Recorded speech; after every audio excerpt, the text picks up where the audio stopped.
모야모야병은 대단히 이제 특징적인 게 뇌출혈, 뇌경색 둘 다 이제 나타날 수 있는 위험한 그런 병이고요. 예를 들어서 뭐 라면 먹다가 후후 불다가 머리 쪽으로 이제 이산화탄소가 높아지면서 갑자기 어느 한쪽으로 힘이 빠진다고. 뇌경색 증상. 예, 소아 뇌졸중의 제일 많은 원인이 이 모야모야병이기도 하고. 그러면 태어날 때는 없는데 나중에 나이 들어서 생길 수도 있어요. 그렇죠.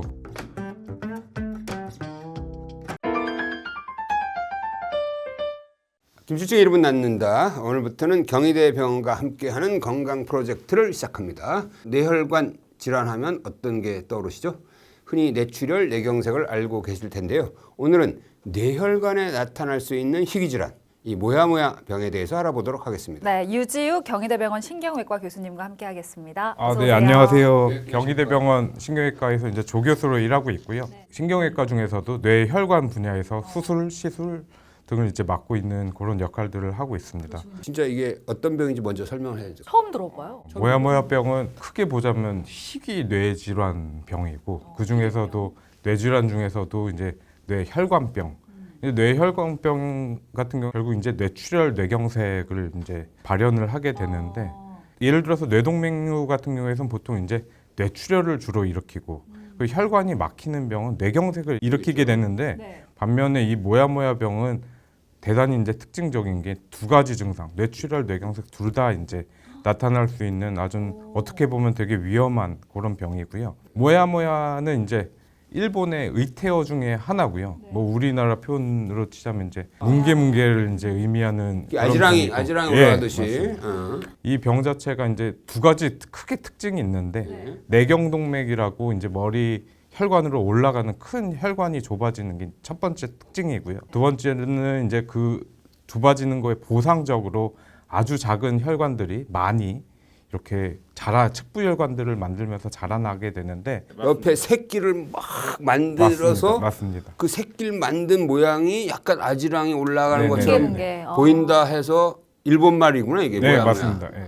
그러면 이게 왜 생기는 거예요 도대체? 이 병을 이제 진단하는 이제 기준이 있는데 영어로 이디오패시익이라는 얘기입니다. 그래서 아무 이유가 없이 근데 반면에 당뇨가 있다거나 아니면 어떤 환자가 이제 다운 증후군이 있다거나 하는데 이런 비슷한 모양의 혈관을 보이면 그 환자분을 진성 모야모야병이라고 하지 말고 가성 모야모야병이라고 합니다. 그래서 이 병은 일단 그 앞에 선행 어떤 병이 없어야 이유 없이 생기는 거예요. 이유 없이 생기는. 진짜 이건 약간 그러면 태어날 때 그런 거 아니에요? 뭐 그렇기 때문에 소아 뇌졸중의 제일 많은 원인이 이 모야모야 병이기도 하고. 그러면 태어날 때는 없는데 나중에 나이 들어서 생길 수도 있어요. 그렇죠. 그러면 이제 언제 나타나냐에 따라서 네네. 증상이 또 다르게 그쵸. 나타난다는 네. 말씀이신 거죠? 예, 예. 그러면 소아의 발병을 하면 어떻게 증상이 좀 나타나요? 증상에 따른 어떤 나이 분포율을 보게 되면 두 가지 이렇게 픽이 있습니다. 첫 번째 픽은 이제 5세에서 10세, 두 번째 픽은 3, 40대. 요때 이제 픽이 있고 그러면 그 이후에는 거의 안 생겨요. 상대적으로 적습니다. 그러면 우리나라의 대략적으로 환자 수는 어느 정도입니까? 이거는 이제 정말 어려운 질문인데요. 사실 건강보험 데이터 보면 한 10,000명에서 20,000명 정도 되는 거고요. 발병률 같은 경우에 보통 한 10만 명당 한 3명? 소아하고 성인이 더블 피크라고 그러는데 소아하고 어른하고 증상이 좀 달라요?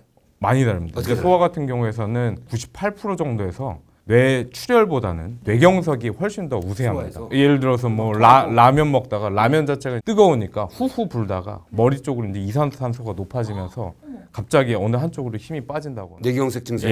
중 이산화탄소가 예를 들어서 뭐 운다거나 심하게. 그러니까 호흡이 예, 굉장히 예. 이렇게 가빠졌을 때 이제 이산화탄소가 맞습니다. 오면 맞습니다. 예. 그 이런 증상, 뇌경색 증상이 생길 수가 있다 이거죠. 네. 근데 어린이 첫 증상은 대부분 일시적입니다. 그래서 한 번 왔다고 뭐 계속 이렇게 지속적인 건 아니고 그리고 반면에 이제 성인 같은 경우에서는 뇌출혈이 보통 30%에서 이제 50% 그러니까 소아 모야모야 같은 경우에서는 뇌출혈 경우가 사실 보기가 대단히 힘들거든요. 특히 이제 뇌경색보다도 뇌출혈이 이제 발생하는 경우에 치사율이 되게 높습니다. 보통 한 달 내 사망률이 거의 50% 육박하기 때문에 터지면 30대가 뇌경색으로 왔다. 그러면 이 병의 가능성부터 생각해야겠네. 뭐야. 뭐 가능성이 꽤 있습니다. 그러니까 그러면 어른들에서는 잘 발생하는 상황은 없어요. 보통은 없어요?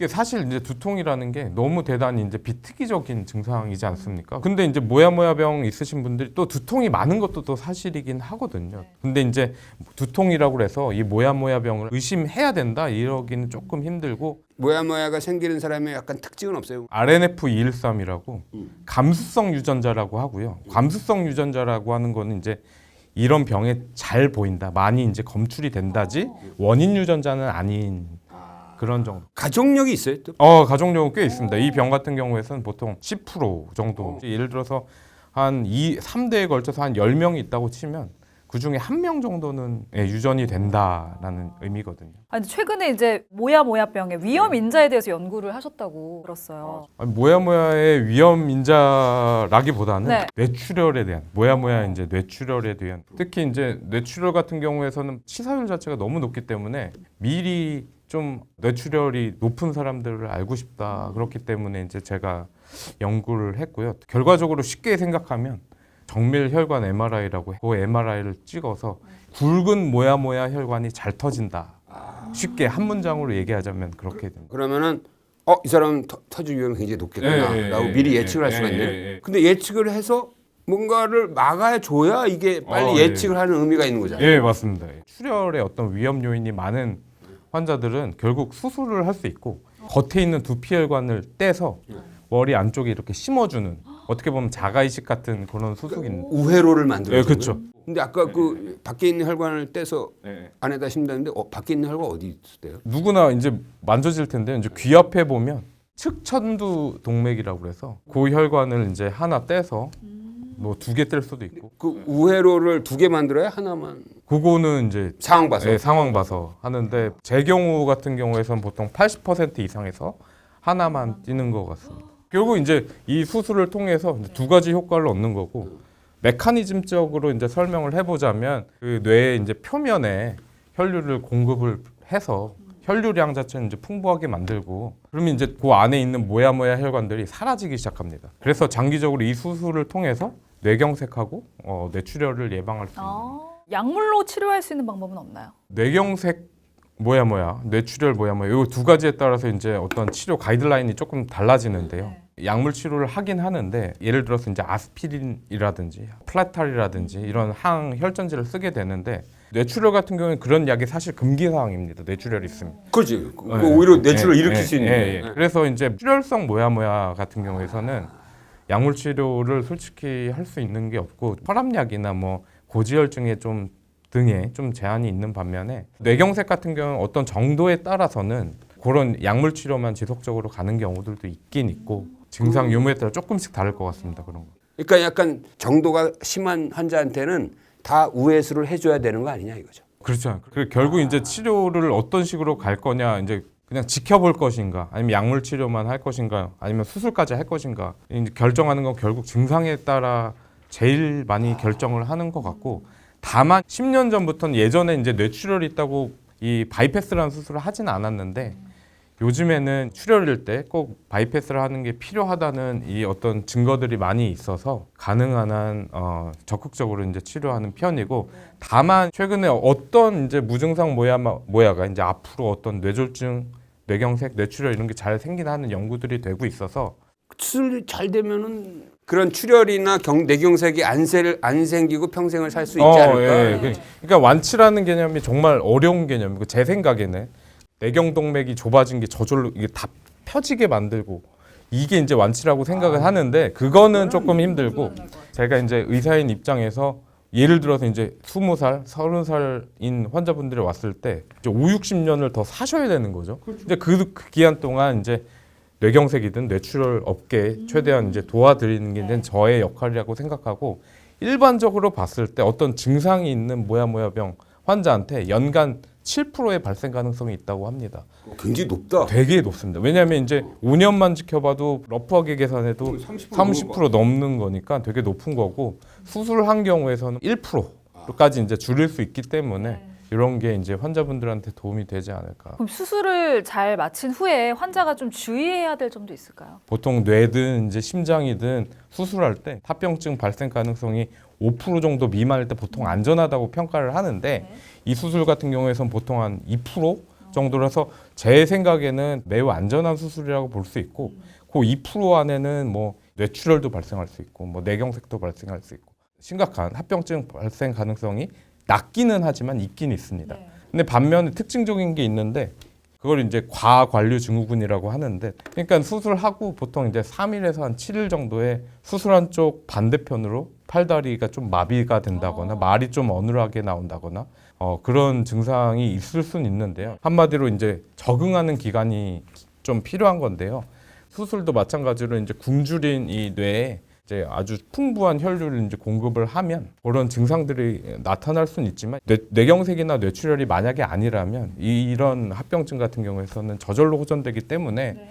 상대적으로 좀 안전하지 않나. 우리 이 교수님이 무증상 모야모야에 대한 뇌출혈 위험도를 잘 분석도 하고 그 미세한 MRI로 해서 혈관이 얼마나 커졌는지 잘 분석을 해서 왠지 신뢰가 가는 것 같아요. 무증상이신 분은 일로 빨리 경희대병원으로 가셔야 돼요. 근데 당연히 수술 후에 금연, 금주 OX. 이런 건 좀 중요하지 않을까 싶거든요. 금주보다도 저는 금연이 제일 결국은 중요한 것 같고요.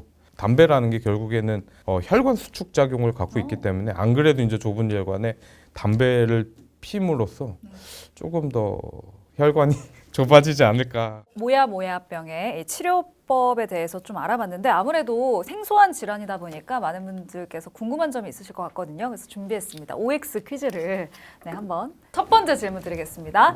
모야모야병은 골든 타임이 있다. X. 골든 타임이 없어요?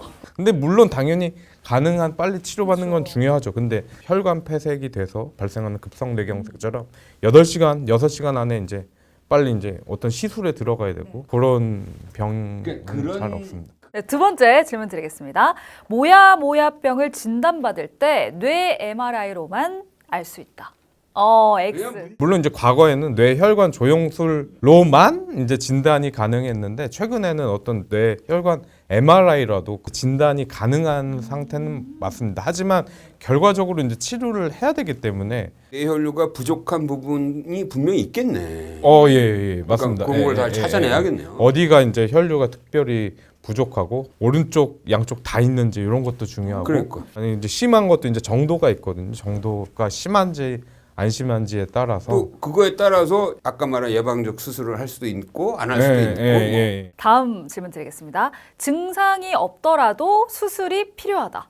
세모입니다. 아직까지는 이 무증상 모야모야에 대한 어떤 정확한 치료 가이드라인은 그래요? 잘 없습니다. 근데 전반적인 컨센서스라는 건 있어서 가능한 좀 지켜보자 쪽인데 최근에 이런 연구들이 되고 있는 것 같습니다. 왜냐하면 이제 뇌동맥류 같은 경우에서도 터지지 않은 뇌동맥류들이 최근에 많이 치료하곤 하는데 특히 이제 위치가 안 좋거나 사이즈가 크거나 할 때 이제 많이 치료하거든요. 마찬가지로 이제 모야모야병도 이런 위험한 모야모야병 하지만 증상이 이제 없거나 미미한 이런 환자분들을 잘 찾아내서 선별적으로 이제 치료를 하는 방향으로 가지 않을까.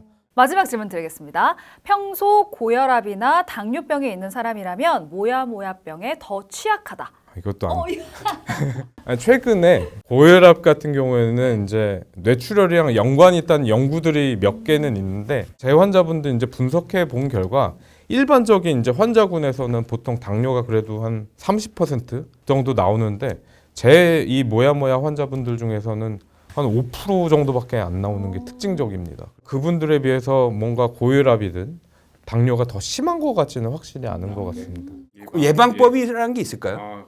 1차 예방은 솔직히 불가능하다고 생각하고요. 근데 이제 뭐 전반적인 수준의 어떤 건강을 챙길 수 있는 행위들은 있잖아요. 예를 들어서 적당한 운동 그리고 너무 뭐 기름지지 않는 거 먹고 이런 것들은 좀 필요한 게 있을 수 있고 가족분들 중에 그런 뇌졸중의 어떤 히스토리가 있으신 분들은 검진을 좀 자주 받는다든지. 네. 그리고 아까 그 여러 가지 뇌졸중이 살짝 지나갔을 때 그걸 잘 간파해서 좀 조기에 빨리 병을 발견할 수 있게 하는 게 되게 중요할 것 같아요. 네, 잘 알려지지 않았던 모야모야병에 대한 이야기를 좀 나눠봤는데요. 끝으로 우리 영상을 보고 계시는 구독자 여러분들께 한 말씀 부탁드리겠습니다.